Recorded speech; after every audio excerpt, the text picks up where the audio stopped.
This project is an honest and in-depth perspective of and from former students of Milton Hershey School. We call ourselves Milts. An organic, open discussion of life before, during, and after attending MHS. I remember the first day I went to school, I had a black eye and a fat lip. There's so many people with so many different stories, you know, and I feel like one of the things I'd really like to talk about is how did you feel when it was all over, said and done with, and they put you out? Milt's podcast. I went to the alumni office and said, you know, what do you have left over from something? And so they had these pennants, and I had to go on Amazon and buy some things. But you notice, I just made sure they were brown and gold tablecloths. And you did a heck of a job. I know a lot of people were really appreciative of what you did and how organized it was. Mm-hmm. Like I said, you really set that bar kind of high for the rest of us. So it looked like it was a lot of fun. No, it was fun, a little stressful because Milts don't want to pay. Mm-hmm. So I got the big checks before I got the little checks. That's smart. Work your way backwards. Right. And worst case scenario, I had some money set aside to make sure some things were covered. Your backup plan. Right. So you organized. You know what you're doing. But it was good. I mean, no, it was all welcome. Okay. Well, listen, everybody. We're sitting here with Phillipa Ashby, class of 1989. This is the Milt podcast, where we're talking to former Milton Hershey students and family members and staff, folks that were involved with the school. Again, a ton has been done about Mr. Hershey. A ton has been done about the school, but not a lot has been done about us and our story once we leave the school. So we're here and we're getting familiar with some of the former Milts. Today, as I said, we're here with Phillipa Ashby, class of 89. She's originally from Philadelphia, Pennsylvania. I believe she still lives in Philadelphia right now.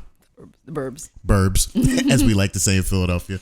And she, let's talk about the student homes you were in when you went to Milton. All right. When did you come to Milton Hershey School? Do you remember your date? Yeah, of course. Okay. That's your sort of like your born date, like beer. Right. March 12th, 1979. There you go. And what student home were you in, I guess? So my brother and I, again, it was co-ed. We were little kids, came in Emerson. Okay. And who else was in that student home? Do you remember any of your people? Tamika. No, not Tamika. Tamika, Lisa, let's see, was there. I can't remember her last name at the moment. She's on Facebook. You can see the faces, though, can't you? Scott Copeland. Oh, Scotty Copeland was there? Steve Cesarine. Wow. Charmaine. They were my main folks. I think it was we had 3 girls and 7 boys. The problem is around me was Dewey and Grant and some of my best buds, Missy Mack, Ty, Sean Schofield, all those folks. We were in adjoining. We had the same playground. That was sort of the sort of the dividing. Are you? Yeah, the meeting ground, right? You play kickball with the Petermans. Yeah, exactly. And so then you went up to intermediate division, which was 5th through 8th grade, and you were in Elmwood. I was in Elmwood. Okay, and who were you in Elmwood with? With the Waselkos first, and then they moved them or they retired or something, and then Mladenovs. We were the first student home. We were their first girls. Well, they were new house parents, Mladenovs. It's crazy how vivid it is. They just retired. Oh, they did? Yeah. So they were there that whole time? They were there the whole time. Great energy. Did you get to see them when you went up to homecoming this year? I had them working homecoming. Oh, my goodness. Phillipa does not play games, though. We had a good time, and they had a good time. If you see Phillipa, you better be ready to work, and that's what it is. Yeah. Okay, and so then up in senior division, which is 9th through 12th, you were in Maysland. Yes. And who was in that student home? So we had the Armishes, and we had the show barn. So I'm just my street cred, the dividing line. We had cows. My stories aren't as impressive with cows at the other barns, but I'm going to start. So explain it to the people. A lot of people out there don't know that we milk cows and that we have barns and you had a show barn? We had a show barn. So there's some true thresholds from Milton Hershey School. One, when black folks could come. That's the first one. So boys and black folks in the 70s and the early 70s or 60s. And then girls came. Mm-hmm. That was the next threshold. Barn or no barn. Mm-hmm. That's that. And then I use the next one to say full scholarship. There's a whole psyche different of each one of those groups. But yeah, we had a show barn. So when folks talk about getting dirty at barn and different things, we had fun. Yeah. Because we had it was all automatic and it had sprayers and different things. And we had that. And someone said about scraping a lot. We were like, scraped a lot. There was a little, what are those little tractors that the barn guy came through, and they talked about going out to get the cows. I said, I carried a pencil. to wake them up. What? Right, they're already in the barn, and so we had a different, a different experience. With we were always wearing white. And who was your parents? Because it was usually 2 student homes to a barn, right? Limestone. Yeah. Okay.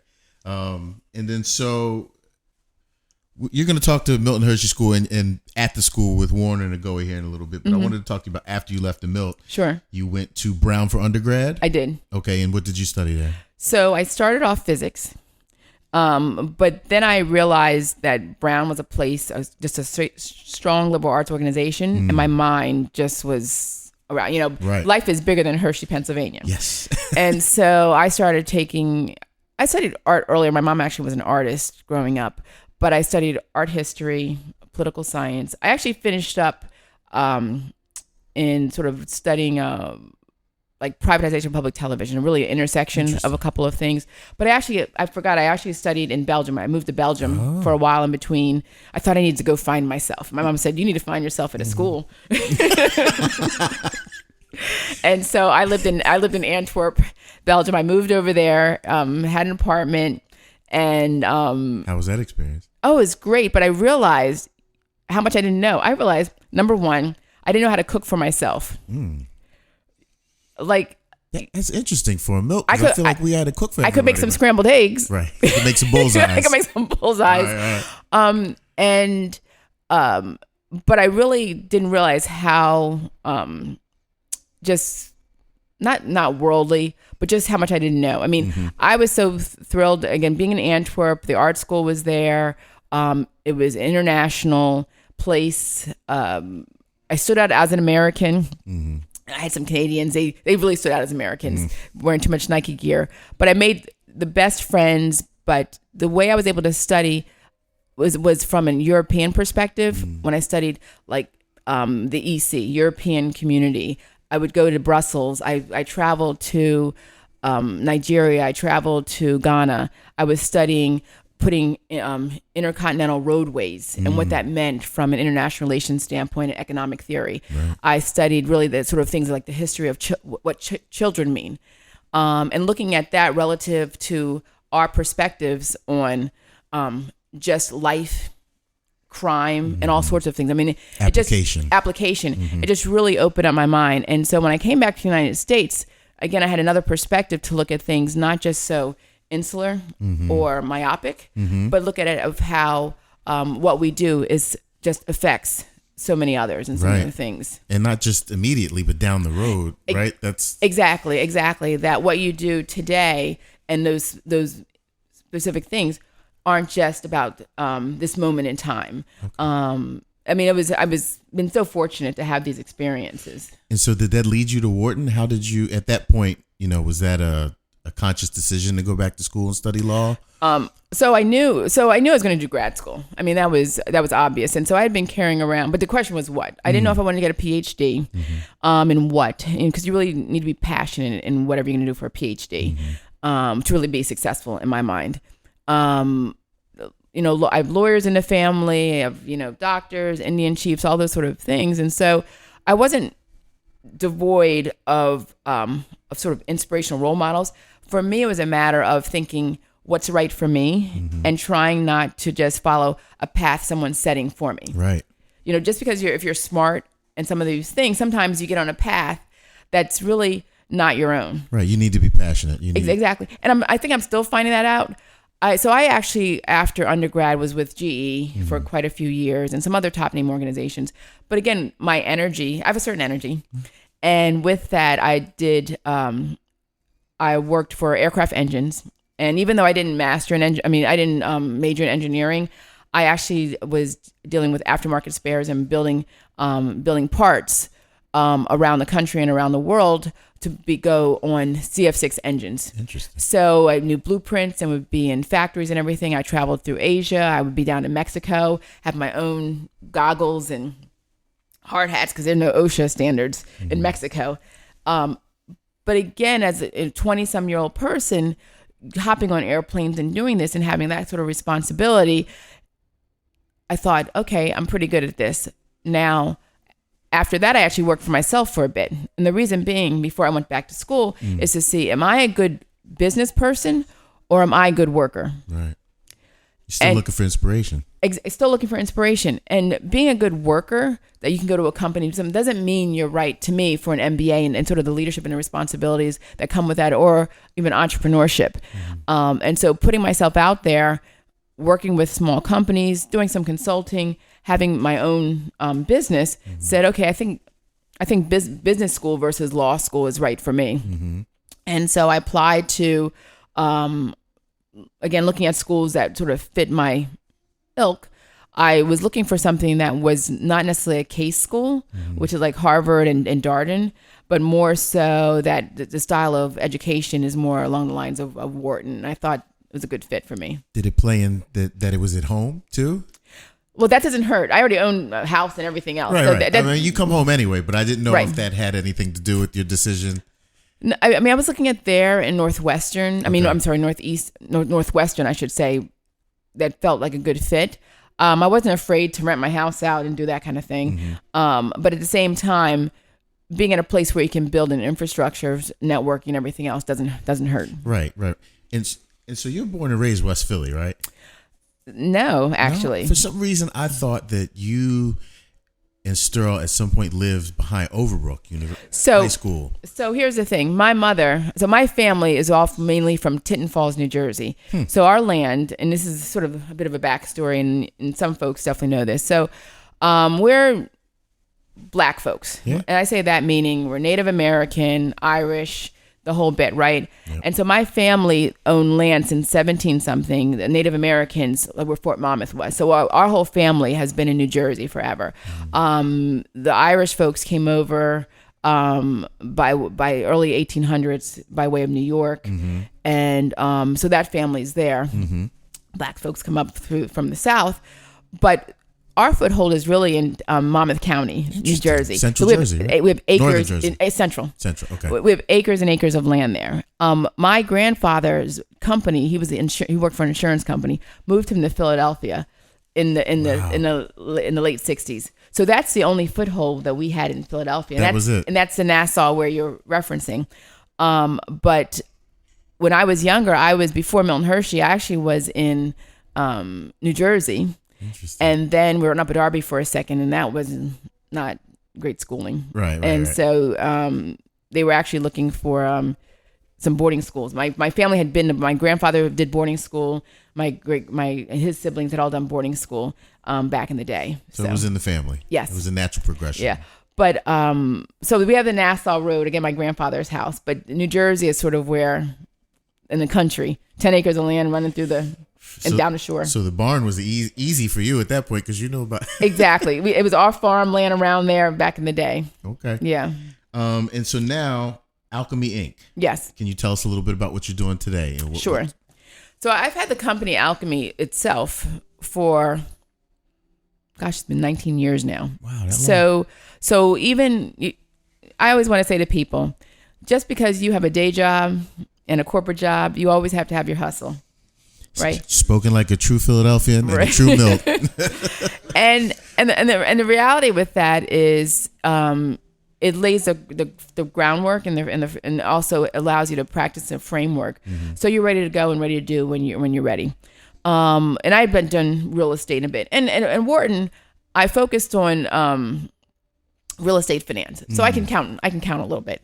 Okay. And so even before I was at IBC last, even before leaving there, we had been looking at flipping properties, essentially investing, getting a foothold, maybe looking at some 20-unit apartments. I've owned some single residences. I have a bunch of doors, as the lingo is, but really not gotten into full scale multi-unit and redevelopment. Right. And really just pulled Alchemy through scaling it up to do more of the fuller scale development. Obviously, Philadelphia is a super hot market, and you're very familiar with it. It is, but guess what? I don't have any properties in Philadelphia. It's really interesting. South Jersey down the shore.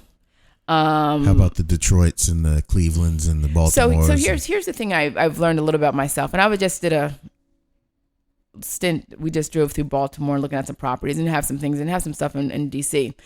Is that I am not quite as salt of the earth as probably necessary in some of these habitats. Meaning, I've go up through a couple of these areas, being in Baltimore. Let's use that. And I'm like, North Philly is better than this. Like, this is like Camden. Yeah. And I stand out a little bit, both those who see me. Yeah. And so I realized, though, that I don't have to be in that sphere. I have access to capital. Doing buying something for 20 and putting some rentals in there, some section, is all good, right? But it's work. It's a different type of work. Absolutely. Versus wanting to get a 20 unit. It's a whole different monster. It's a whole different monster. So the best model for me, I'm not saying I'm against any of that. I have some properties, I'm happy to say, bought for 50, sold for 230, put 50 in. Holding costs weren't that bad. Exactly, right? Because when you're doing that and you capitalize some of this stuff. I have a property I'm looking at right now, right there in DuPont Circle, Logan Circle, not Logan Square. Logan Square is Philadelphia. Logan Circle is DC. Trying to get the property for $1 million, trying to turn it into a couple condos and then sell it for $3 million, that kind of thing, which is sort of a different, it keeps my brain a little more active since I'm not necessarily picking up a hammer. Right. But don't get me wrong, the Milt, Well, that's what I was and the Milt and PBS, I can tell folks what to do. I don't necessarily want to do it, but I can see when your stuff is sloppy. Right. And so We're gonna there's need you that. to step it up, or Right. we're gonna have to replace you. Look, and I was gonna ask you how the Milt affected you as far as it sounds like you found something that you're passionate about. You're not stuck somewhere, and you're out and about, and at least from listening to those you. those are the two things that I enjoy, and I enjoy sort of the operational aspects of these. I'm not quite sure if I've reached that passion yet. Right. I mean, being able to eat, That's always fun. always fun. Traveling is fun. Traveling is Right. fun, right? Having that lifestyle allowed me to be able to help plan a homecoming, Right. and do certain things. That's easy work for you at that point. Exactly. I'll put it like this: anything that gets the juices flowing, and it becomes a bit of a challenge. It's very stressful. Right. But the Milt taught us attention to detail. When you go up there, and even your guys, we're girls, our bathrooms were not bathrooms. They were lounges. Right. They had a front area that had a sofa for you to relax a moment. And this is in 6th grade. Right. Right? And so your expectation of what should be is always there. They do it, and all those cliche and those adages, do it right the first time. Therein lies the truth. Right. Early is on time is late. And a whole lot of other things. Do it as if it's for, your best client. I mean, all these sort of pieces. All of our properties so far have gotten above asking. Because we've partnered with people who can honor and can also do it right and take that to heart. And so it makes a difference. So nobody's wasting their time. No. And but I've done a couple of things where I get to be a little designy. That's always fun. That's got to be fun. And fun. you'll have projects like that down the road too, I'm sure. Exactly. And you probably, knowing you're probably going to get bored at some point and then move on to the next project. Yes, you are 100% right. Well, listen, everybody, we're sitting here with Phillipa Ashby from the class of 1989, and we're going to be, this is episode 2, our second episode, and we're getting to know Phillipa, and I've known Phillipa since I was about 12 years old, and I'm finding out new stuff right now. So I hope you're enjoying yourself. We're going to take a little break and be right back. All right, Phil. So this is the Milt Podcast. We're here with Phillipa Ashby, class of 1989. We were just talking about what she did, or is what she's doing now, and life after the Milt. But we're going to talk now about life at the Milt. So you remembered your first day that you got there. I do. So walk us through that day. I remember my grandmother, my mother, my brother and I were in a car. I remember, I think it was maybe the first time, I don't know, it couldn't have been the first time I was on a Schuylkill, but we got it really early in the morning. And we're going up this road, which now is this, the Schuylkill, and we get there. Mm-hmm. And we know we're staying. We do know that, so thank God we were on one of those. Oh, right. Yeah. Surprise, right. But it was, I remember we did some tests or something. And I remember we met with a psychologist or psychiatrist. And I remember we went to the clothing room. And then the last thing I remember is being in the parking lot of Emerson. I see it as vivid as it was many years ago. Well, that would have been 40 years ago. Wow. 1979. And I remember saying goodbye to my mother and my grandmother in the parking lot of Emerson. That's what I remember the most about that day. Did they tell you anything about the school before you got there besides that you were staying? So again, I had the good fortune that my grandparents had done boarding school. But not that boarding school. The Facts of Light was on. So there was this right. This image.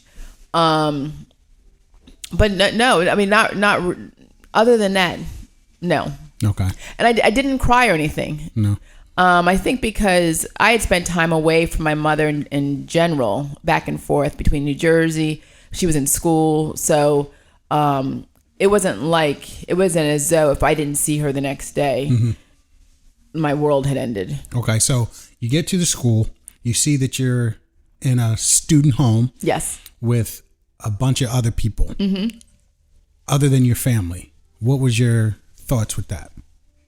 Were you okay with that? Was it a smooth transition or? Yeah, I mean, I don't think I actually had any thoughts. I mean, I'm thinking this is that nature nurture thing. I think from a nature standpoint, maybe because I'm that way now. I'm like, whatever. Right, whatever environment I'm in, I'm gonna work it out. I'm gonna learn it and then thrive. There were only, remember, this is 1979, and so there were only like 2 other girls there. I mean, in the student home at the same time.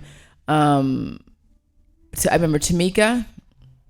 No, sorry, it wasn't Tamika. Yvette Carter. Oh no, that's a different student home. Sorry, it was Tamika and Charmaine. Yep, Caesarine. And it just sort of flowed. So, but here's what really happened though. This is sort of upset the apple cart a little bit. So you're supposed to be there a while. 3 Mile Island happened. Right. And we're sent home. It was only like maybe 2 weeks later or so.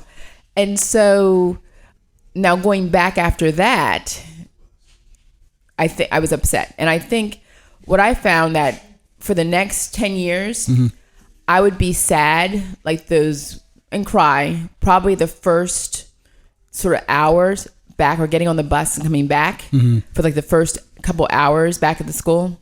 And then it'd be fine again. It was like a cleansing, almost like, I don't know, some Hollywood something, you just sort of have a cry and then. It's funny that you say that though, because I think a lot of people did that. Like, you would cry, but you weren't really changing much. So no, and I wasn't sad. You got to kind of get back in line. I wasn't sad to go back. It wasn't like, when I was 7 or whatever, even older. I wasn't because I was friends. I mean, really, life was not that hard. Right.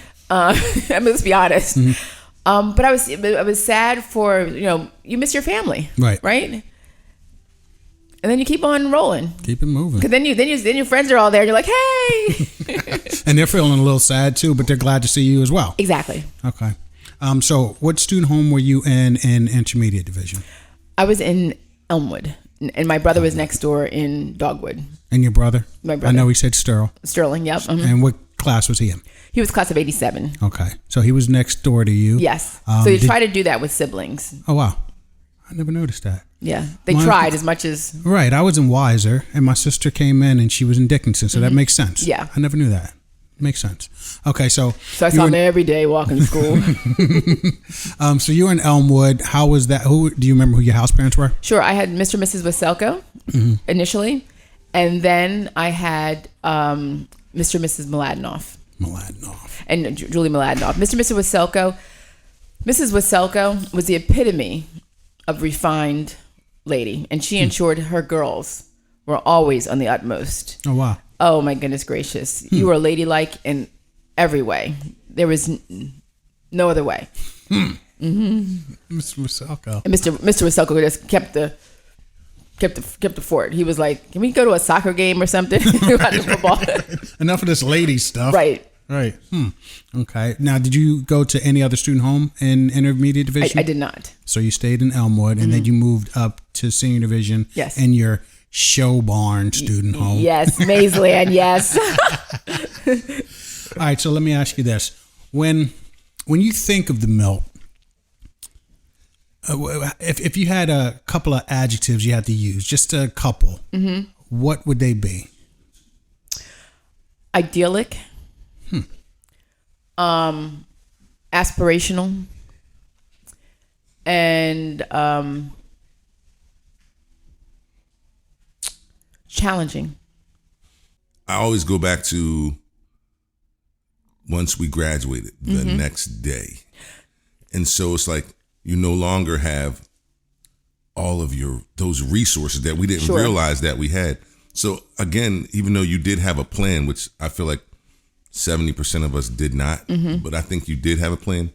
Like, kind of, how did you find yourself and how did you feel mostly? Like, now that those resources that you had for quite a long time, were kind of no longer there for you.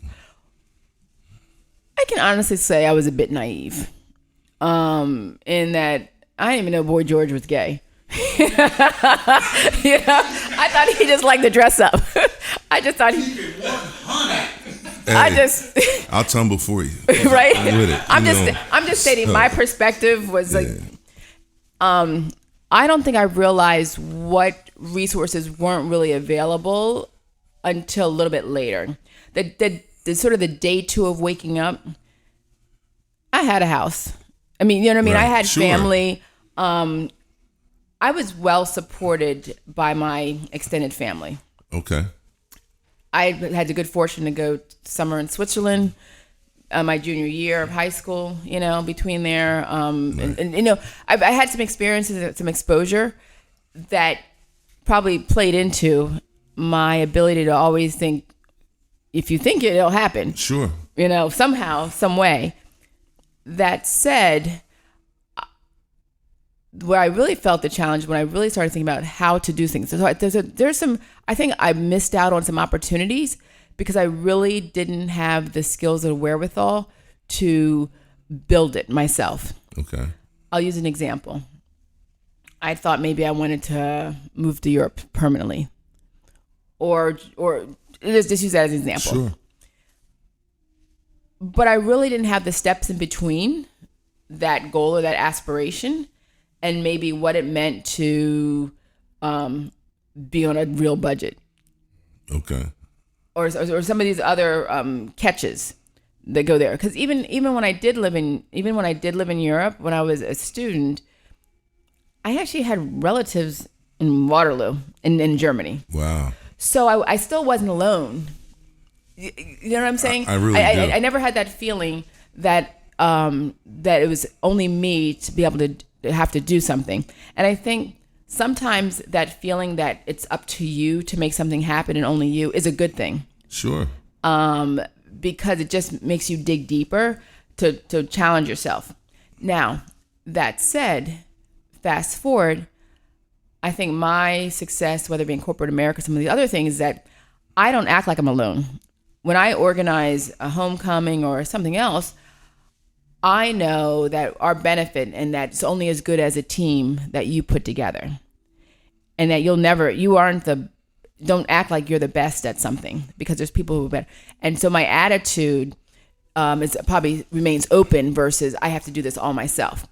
Well, I always felt like, as far as leadership is concerned, you necessarily don't have to be the best as long as you can have the resources and understand your limitations and understand who's better. Exactly. Or who can get it done. And Right. it doesn't have to be you as an individual. Sure. Just a collective group No, to get it done. No, exactly. So. But I think sometimes my younger years, my ability to sort of dig deeper and sort of push myself to really be challenged, because I think there's some things I took maybe an easier road, or not an easier road, but a less challenging road. and I didn't maximize maybe what could be the best for me. And so those options. So let's digress a little bit and let's go back to, Yep. I think my earliest memories of you would more likely probably wind up, especially closer memories would wind up being on the track. Mm-hmm. And we spent a lot of time on the track. Yes. In practice, Mr. Galloway yelling crazy things. Yelling I wasn't sweating enough. At all, but that's never been your thing. Yeah, right. You've never been, I mean. I'm not a... Not at all, but especially the lack of emotion that would be on your face as you're winning a race, like, just stoic, like, so I guess I would like to just kind of dig into that competitive spirit you have and how much like athletics and the Milt as far as, allowing you to have some of those resources of track and field and some of the other things that you did. I heard band. Yeah. And so like, do you feel like that played into your development, and how much did you enjoy track? Because I really did, and we had a lot of strong things together as far as track is concerned. So I was one of those kids, and if anyone's hearing this, Barnyard Olympics, right? Right. And so, again, everybody, I look a certain way, right? So you can imagine little girl, ponytails, running in like 4th grade or 5th grade. No, I think it was like third or 4th grade, and someone talking to my house parents. And I come up to 5th grade, and in all honesty, they set a path for me. Okay. Before I even knew it. Okay. But the fact that they set a path for me, and you have that longitudinal, you don't get that anywhere. Where Mrs. Hope, so she and I go way back, where they had her, and for me in 6th grade, getting my form right. Wow. Right? Ruth Hope, that's my girl. Right, and you don't even know how that exactly, because but starting then, I had the opportunity, I think was it 6th grade, I went to nationals or something. Yeah. Hershey National Track and Field, but sure. And without somewhere that can really have the infrastructure to support those. Right. But the other flip of that is that Milton Hershey School didn't cause me to have a choice. So here I am doing track, and I'm practicing my flute like hours on end. Then I picked up a piano. I'm practicing that, but really the flute is the main thing. But I didn't have to choose. Now I didn't sleep much. Right. Sleep became, but the focus was, remember, is academics too. Sure. But the infrastructure there is just terrific. But I say this, a lot of that was a place where they can observe folks and help create a path of success. Sure. So even if I didn't like it, it's always important for a kid to have one thing that they're great at. Right. And to feel good about that. Sure. So again, there's so many things we could touch, but the next thing is I wanted to talk about, and I heard you say so many different things about how you were involved with this. You set up this for homecoming. You were talking. Mm-hmm. And at any point, I know I've called you a few different times on some personal business things. At any point, you were like, sure, meet me at such and such, and we'll talk about it. Yeah. And I just feel like, that's really cool of you to do that. And we weren't talking about, and that'll take a check for $200 for my consultant fee, or, you know what I'm saying? Just randomly. And I just want to say personally, like, thank you for, not just for me individually, but I feel like for all the Milts who have probably called you and said, hey, I got this idea, or what do you think about this? And if they haven't, they probably should. Because you spoke about different things being in Germany, in Belgium. Sure. And I happened to be in Belgium at Shape Belgium with the military. Oh yeah, Shape, yeah. Right around that time frame, which I was sitting like, wow, we were there at the same time. And I was down there, I didn't know it. I had to get some egos off base. Right. So I was living in Munich. I lived in Munich for 2 years in Germany along those times. So it's funny how you had resources that you probably didn't know you had, who weren't that far away that could do things. So exactly. It's funny how time works and different things like that. Because you said Brown, and then because I remember when you went to Brown. I remember, and then you're like, no, but I was in Belgium. And I was like, what? So again, thank you for being available, and also just staying humble and being a resource. You know, if you would say anything about Hershey or whatever, I'll say this. I talked about nature and nurture. And, you know, Goy pointed out, I mean, I was, again, fortunate enough, my, you know, sophomore year of high school, I'm state runner-up. Do you know what I mean? But everything is hard work. And really if you focus on the fact that you're working hard and it's about energy and those things around you, you got to remain, you know, humble. But I think that, first of all, no thanks are needed. If I can, I will. You know, that's just the cool part about it. So I feel like, you know, I've always been, and I think that my mother was like, you say please and you say thank you. Of course. And so it doesn't matter whether it needs to be said. Yeah. It's just one of those things that's necessary, even if it's not. Well, you know, going back sort of the years at the school, whatever, school notwithstanding, you're still a kid. So you're going to have the not terrible twos, but the tweens when you're 12. I don't know how those or 49. Those house, I don't know how those house parents did it in a house full of 14 of and guess what? My old house parents after that went to babies because they were like they could only do it. Shout out to the Grimms too. Thank you, right? Phil and Donna right? Grimm, Phil and Donna Grimm out there. Exactly. Thank you for saving me. You know, there's a certain, my cousins are actually house parents there now, and they're Buchanan, and so they didn't know I went there. Yeah, there's a calling for that, but part of is to realize that we're human and we all have our special characteristics, and you play on that, and it's not a negative, but you play it on the positive. And I think I was fortunate enough. I know everyone has different experiences. I had my moments where I was like, I'd write my mother every week and say, I'm running away. I had money stashed. So it was only me. But I wasn't running. I had plane ticket fare. That's the difference. That's the difference. I was just talking about, maybe I said I was just going to leave. I was going to walk. She had it all. I had foot patrol.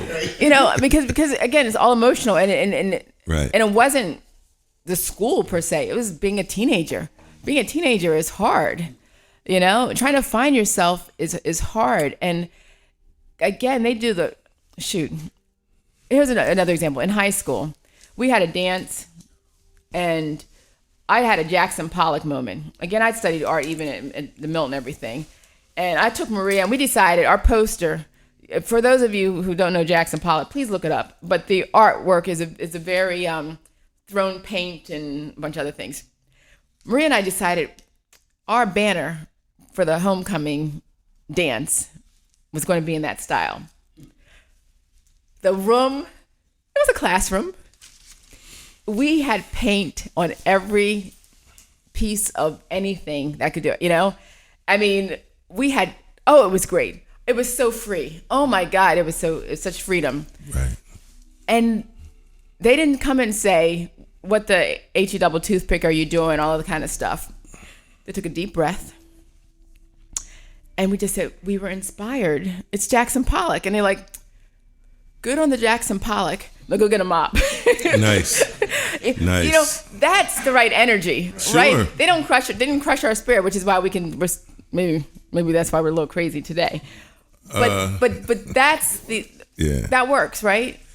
It does. But I feel like, you know, it depends on the luck of the draw. It does. The Milt. It does. So some people didn't get the go get That's a mop. true. It's great what you did. Yep.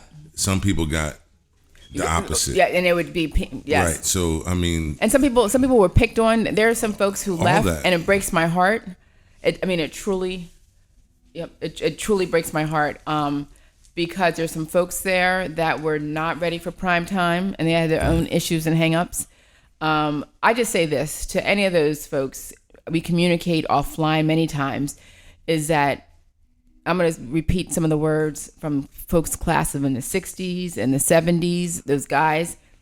They say, it's all about the brothers and sisters. It's not, the institution is a living, breathing organization, and administration and everything is one thing. But Milt love, is all about the brothers and sisters. It really is. Thank you for coming, and thank you for sharing. My pleasure. All right. This is awesome. Good.